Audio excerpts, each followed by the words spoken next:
रामपाल के साथ में जो लोग जुड़े हुए सबसे ज्यादा भद्दी भाषा उनकी होती है। आप कहाँ के ज्ञानी बाबा? रामपाल महाराज के जो अनुयायी जो शिष्य है उनमें एक बहुत बड़ी विशेषता देखी मैंने। बोलने बाद में उससे पहले हाथ जोड़े, झट से कहेंगे तू पाखंडी है, तेरी अगर उसका विरोध कर रहे हैं तेरी दुकान बंद होने वाली है। अरे भाई तेरा गुरु जो है वो पाखंड चला रहा है। अंधविश्वास की पाखंड की यहाँ कोई बात नहीं। यहाँ जो बातें हैं तकरीबन वेदों के आधार पे है। वो पाखंड के पैसे से अपनी अय्याशी कर रहा है, आलिशान जीवन जी रहा है, बड़े बड़े भवन बनाए हैं। दूसरी तरफ आप संत रामपाल जी को देखोगे तो साधारण है कपड़े में मिलेंगे आप में। अरे जो हिंदी सही से नहीं बोल पाता वो संस्कृत तो क्या पढ़ेगा। ठीक है, जिनकी जैसी बुद्धि है वो तो उतना ही सोचेगा, हमने उतना ही तोल लेगा। इस धरती पर कोई व्यक्ति भगवान हो सकता है, कोई संत भगवान कहलाने लायक है। देखो जो भगवोत्पन्न है वही भगवान होता है, जो संसार में आता है वही भगवान होता है, जो संसार में नहीं आता वो ईश्वर होता है। तो भगवान तो आप किसी को भी कह सकते हैं, जैसे कि मेरी श्रद्धा रविदास जी में बहुत है, मैं भगवान रविदास कहता हूँ, मैं भगवान वाल्मीकि कहता हूँ, मैं भगवान बुद्ध कहता हूँ, बुद्ध को मैं बहुत मानता हूँ, मैं भगवान बुद्ध कहता हूँ। तो आप भगवान उन्हें कह सकते हैं। ईश्वर उससे पृथक होता है, जिसमें ईश्वर के बहुत सारे ऐसे गुण जो वास्तव में दिव्य होते हैं उनका अवतरण होता है, तो फिर वे भगवान होते हैं। तो भगवान कहना और ईश्वर कहना दोनों में अंतर है। अगर वो ईश्वर के पर्याय में भगवान कह रहे हैं तो गलत है, और अगर वो भगवान समझकर भगवान कह रहे हैं तो सही है। इसको मैं ऐसे कहूँगा कि जो ईश्वर है वो भगवान भी है, लेकिन जो भगवान है वो ईश्वर हो यह जरूरी नहीं है। तो संत रामपाल ईश्वर हो सकते हैं? नहीं, मैं तो नहीं मानता हूँ, लेकिन हमारे देश में अजय पार बाबा जी हैं, उनको लोग बाबा मान सकते हैं। और बहुत सारे ऐसे लोगों को जो है, जो बलात्कारी हैं, जो क्रिमिनल हैं, उनको गुरु मान सकते हैं। तो फिर रामपाल को ईश्वर भी मान सकते हैं। तो वो लोगों की मर्जी है, लोगों की श्रद्धा है, हम उसे कुछ नहीं कहेंगे। महाराज इसके पीछे वजह क्या है? क्या लोग अशिक्षित हैं या शिक्षित होकर भी समझना नहीं चाहते, बस जिधर लोग चल पड़े उधर ही चल रहे हैं? देखिएगा परिवार, इसको हम अंधानुकरण कहेंगे। कारण यह है कि इस दुनिया में हल्की चीज़ें बहुत जल्दी बिक जाती हैं, आलोचना बहुत जल्दी बिकेगी, पाखंड बहुत जल्दी बिकेगा। संत कहे जाने वाले रामपाल जी ने एक बहुत सुंदर काम किया। मेरा उस व्यक्ति को देखकर बड़ा अजीब लगता था, उसकी भाषा, उसकी शैली, उसका तरीका। लेकिन उसी तरह के लोग उससे जुड़े हुए हैं और वो बहुत ज़्यादा श्रद्धा से जुड़ जाते हैं, जिनका कुछ खास लेवल नहीं है। उनसे बात भी आप नहीं कर सकते। उनकी बात क्या है कि वो हमेशा आक्रामक होकर के आ जाते हैं। उनके जो शिष्य हैं वो करते क्या है कि किसी भी वीडियो में घुसेंगे, कमेंट में घुसेंगे और बस रामपाल ये है वो है, इस तरह से चीज़ें कहना शुरू कर देंगे। लेकिन मैं यहाँ पर जो कहूँगा कि एक बढ़िया काम वो कर रहे हैं कि हिंदू उस धर्मशास्त्रों को ले रहे हैं बहुत सारे, और उसको लेकर के वहाँ पर बहुत सारी जो कमियां हैं उनको स्पष्ट रूप से पकड़ करके खड़े हो जाते हैं कि ये चीज़ यहाँ पर क्यों लिखी हुई है। मैं उनकी उन सारी की सारी चीज़ों का समर्थन करता हूँ।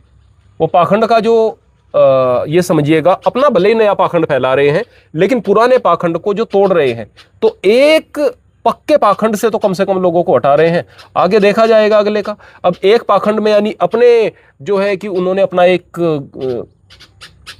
पाखंड में यानी उन्होंने कबीर को भगवान मान लिया है और उसी से लोगों को जोड़ रहे हैं। अब कबीर जो कहते हैं, कभी कहते हैं कि मैं भगवान के द्वार का कुत्ता हूँ, कभी कहते हैं कि मैं भगवान के द्वार का भिखारी हूँ, कभी कहते हैं कि मैं परमात्मा को ऊपर मानकर चलता हूँ, कभी राम राम रटते हैं। अब कबीर साहब तो अपने आप को भगवान का सेवक कह रहे हैं, लेकिन जो रामपाल जी हैं वो कह रहे हैं कि यही खुद ईश्वर है। कहीं कवि शब्द आ गया तो बोले कि ये कबीर था, ये कबीर रह गया। अल्लाह अकबर कह रहे हैं कि अल्लाह सबसे बड़ा है, बोले अल्लाह कबीर था। तो ये बहुत छोटी बुद्धि के लोगों को बहकाने के लिए ठीक है। जो संस्कृत की व्याकरण नहीं समझते हैं उनको उनकी बताई गई संस्कृत समझ में आ जाती है कि बस देखो संस्कृत का यही अर्थ हमारे बता रहे हैं। जो हिंदी सही से नहीं बोल पाता वो संस्कृत तो क्या पढ़ेगा। तो इस तरह की स्थिति है। मैं यही कहूँगा कि एक काम वो अच्छा कर रहे हैं कि बहुत सारे जो धर्मशास्त्र थे जो बिल्कुल गंदगी बन चुके थे, उन पुराणों के अंदर से, उन धर्मशास्त्रों के अंदर से बहुत सारे अंधविश्वास लोगों के दिमाग से निकले, वो अच्छी हैं। बाकी लोग नए अंधविश्वास में पड़ रहे हैं, यानी आसमान से टपके खजूर पे अटके, वो वाली बात हो रही है। महाराज जी संत रामपाल से जुड़े हुए लोग क्या नाम जप करते होंगे?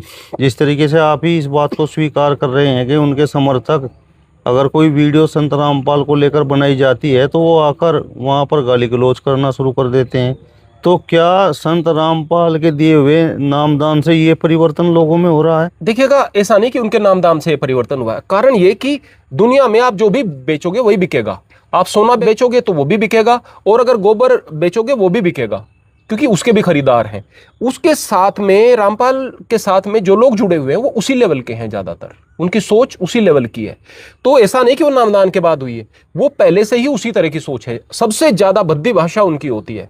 अगर आलोचना कर रहे हैं, आलोचना के लिए भी कुछ तरीके होते हैं। वो एकदम से पता नहीं किस चीज पर आ जाएंगे, झट से कहेंगे तू पाखंडी है, तेरी, अगर उसका विरोध कर रहे हैं, तेरी दुकान बंद होने वाली है। अरे भाई, तेरा गुरु जो है वो पाखंड चला रहा है, वो पाखंड के पैसे से अपनी अय्याशी कर रहा है, आलिशान जीवन जी रहा है, बड़े बड़े भवन बनाए हैं। दूसरी तरफ आप संत रामपाल जी को देखोगे तो साधारण है कपड़े में वहाँ मिलेंगे आपने, बिल्कुल। कोई सोना चांदी ऐसा कोई कुछ चीजें मिले नहीं। उनका भोजन देखोगे, आप आश्रम में जाके देखोगे जहाँ एक आम आदमी भोजन करे है, भंडारा जिसको बोलते हैं, वहीं में ले हुए हैं। उनके बच्चों का, परिवार का रहन सहन देखोगे, वो भी अपने आप में अद्भुत है। मैं संत रामपाल जी के बेटे से मिला हूँ, तो मैं सच में प्रभावित होया कि वो इतने बड़े बड़े संस्थान, इतने बड़ा आश्रम और इतने बड़ा नाम है संत रामपाल जी, उसके अंदर अहंकार नाम का एक, मतलब एक थोड़ा सा भी मुझे ये नहीं मिला कि भाई अहंकार इसके अंदर। मैं ये सोच रहा था कि मिलने से पहले कि भाई संत रामपाल जी के बेटे हैं, कुछ न कुछ तो जरूर मिलेगा। हाँ, बिल्कुल ठीक बात है। लेकिन वो एक, मैं समझता हूँ संत के परिवार का, जो वास्तविक में संत का जो परिवार होना चाहिए, वो परिवार उनमें वो है परिवार। तो ये सारी चीजें अलग करती है उन चीजों से। और वो जब आदमी अलग है तो अलग ही काम वो कर रहा है, तो निश्चित तौर पर अलग काम है। और जो बाकी जो संस्थाएं हैं उनसे प्रेरणा ले हुए हैं, और जनता को भी उन संस्थाओं के ऊपर दबाव बनाना चाहिए क्योंकि जो चीजें हैं वो सारी खड़ी तो जनता ही करे उन चीजों ने। रामपाल महाराज के जो अनुयायी है, जो शिष्य है, उनमें एक बहुत बड़ी विशेषता देखी मैंने। बोलने बाद में उससे पहले हाथ जोड़े। महाराज जी, यहाँ दो तीन चीज विशेष मिली देखने को मेरे को। बताओ जी।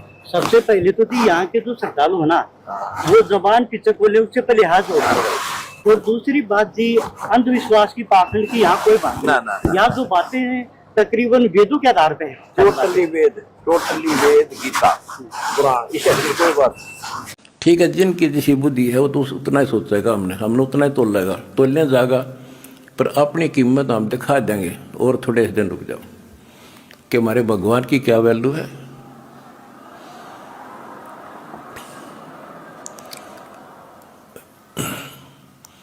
हमारा कभी किसी से द्वेष नहीं बढ़ता। हमारे साथ वो कर दी जो किसी के नहीं हुई होगी, पर आज भी कोई बुरा नहीं दिखता हमें, क्योंकि मुझे जड़ की पता है, जड़ का कहाँ से और बीमारी है। यू काल करवा रहा है। नहीं, सारे बाण भाई अपने हित है से पृथ्वी किसी भी लोक में है, किसी देश में हो, जीव ही तो है, मनुष्य ही तो है।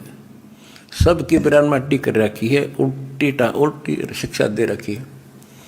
मजहब धर्मों में बांट दिए, जाति में बांट दिए, अज्ञान से रंग दिए। तो परमात्मा ने कहा था तू जितनी जानता अपनी सारी कर लिए। चौथा युग जब कलयुग आई, तब हम अपना अंश पठाई। हमारा भगवान पूरा, हमारा ज्ञान पूरा, और समाज की सभी बुराइयों से मुक्त मेरे भक्त भी देवी देवता से कम नहीं। आज के दिन यदि पृथ्वी पर देवी और देवता हो तो आप कबीर जी के बच्चे हो। ये अब समाज को भी समझ में आ चुका है कि यदि बसना चाहते हो, सुखी होना चाहते हो, तो ऐसे बनना पड़ेगा जैसे संत रामपाल जी के बेटा बेटी हैं। बच्चों, पहली बात तो ये है कि भक्ति मार्ग जो है ये खंडे की धार पर चलना है, यानी तलवार की धार पे। कब तक? जब तक हमारा ज्ञान और समाधान पूर्ण समझ में नहीं आता। और जब ये समझ आ जाता है इसमें आने वाले कष्ट जो होते हैं वो हमारे लिए वरदान बनते हैं। ये अब आपके आसानी से समझ में आ जाएगा। अध्यात्म की सफलता का मूल कारण है कि राज्य क्रमता राम की, रजा दरे जो शीस, दास गरीब दरस परस, तिस बैठे जगदीश। ज्यों राखे त्यों ही रहूं, और मेरा के चारा, खाने जाद खरीद हूं, गुलाम तुम्हारा। आपको सत्संग के माध्यम से सुना करते हैं हम, कई उदाहरण भी दिए जाते हैं कि एक राजा था, वो नास्तिक था, उसका वजीर आस्तिक था।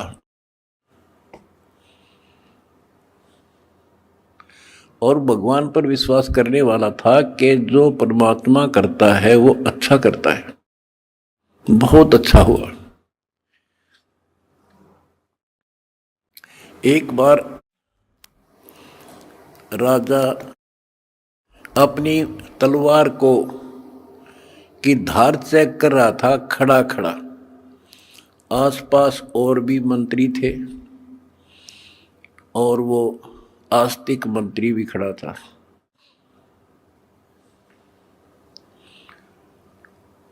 क्या होता है, बात करते करते राजा की उंगली कट गई तलवार की धार के लाग के। दूसरे मंत्री कहने लगे, हे भगवान बड़ा बुरा हुआ, हे भगवान बहुत बुरा हुआ। वो जो भगवान पर विश्वास करने वाला मंत्री कहता है कि बहुत अच्छा हुआ।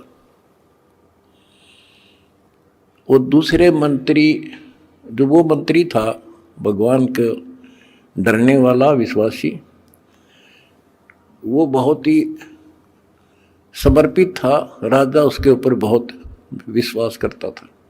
लेकिन दूसरे जो मंत्री थे वो उसकी निंदा करते रहते थे, जी आदमी ठीक नहीं सर, ये आपको मरवाएगा कभी। वो चाहते थे किसी तरह इसकी महिमा कम हो, तुम्हारे नंबर बने। जब उसने कहा कि उंगली कटगी राजा तो बहुत अच्छा हुआ, जो हुआ अच्छा हुआ, बहुत अच्छा हुआ। तो इस बात से राजा बोला, भाई मेरी तांगड़ी कट गई और तू क्या अच्छा हुआ, नालायक आदमी। तो दूसरे मंत्रियों का दाव लग गया, जी हम भी तो आपने कहा नहीं करते, ये तो आपका दुश्मन है, आपके बुरे मराजी से, इसको जेल में ठोक दो। वो जेल में डाल दिया मंत्री, भगवान को चाहने वाला, भगवान पर विश्वासी। राजा की उंगली पट्टी पट्टी बंधाई, वो कट तो गई कति, लेकिन ठीक होगी, दर्द नहीं रहा। अब 3 उंगली रहेगी राजा का। अब राजाओं को तो यही होता बकवाद बाणी, जब ठीक हो गया बोला फिर चलो शिकार करने चलते हैं जंगल में। वो जो मंत्री था, जो चापलूस था, उसके स्थान पर महामंत्री बना दिया राजा। और वो मंत्री, क्योंकि वो तो उसका चमचा था खास, राजा के 7 घोड़े गेल गेल भाग्या था, जिधर भी राजा जावे। वो दोनों मार्ग पे चढ़ गए, मार्ग भूल गए तो जंगल में गहरा चले गए। वहां कोई जंगली लोगों का बलि पर्व था, अपनी देवी को बलि चढ़ाना था, नर बलि, यानी आदमी को काट के उसको समर्पित करना था ताकि देवी खुश हो। वो जंगली लोगों ने दोनों घेर लिए, पकड़ लिए, पुरोहित के पास लाकर खड़े कर दिए। 2 मिल गए। पुरोहित बोला 2 और बढ़िया, दोनों को चढ़ा दो। पहले इनके अंग देखो, अंग भंग ना हो, कोई काना, कोई उंगली हाथ कटा हुआ ना हो। देखा जब चेकिंग हुई तो राजा की उंगली कट रही, पुरोहित को बताया गया जी एक तो ठीक ठाक है, एक की एक उंगली कटी हुई है। वो बोला भाई वो डिफेक्टिव है, ये नहीं चढ़ेगा, इसको छोड़ दो, और इसको ये ठीक है, फिट है। और दूसरा जो चापलूस था मंत्री, उस भगत की रोज निंदा करा करता था, वो फंस गया और वो चढ़ा दिया बलि, राजा छोड़ दिया। अब राजा ने तो उस मंत्री की कोठरी का गबाट जाकर पीछा देखा, जिस जेल में वो रोक रखा था कोठरी में, उसको खुलवाया और उससे कौड़ियों मिलानो, अग भाई उस दिन आप ठीक को थे, अग बहुत अच्छा हुआ, जया मेरी उंगली ना कट्टी होती तो आज मेरी जान जानी थी। भाई मैंने आपको नाजायज तंग किया, माफ कर दे। बोला जी आप राजा, मैं मंत्री, मैं क्या माफ करूं।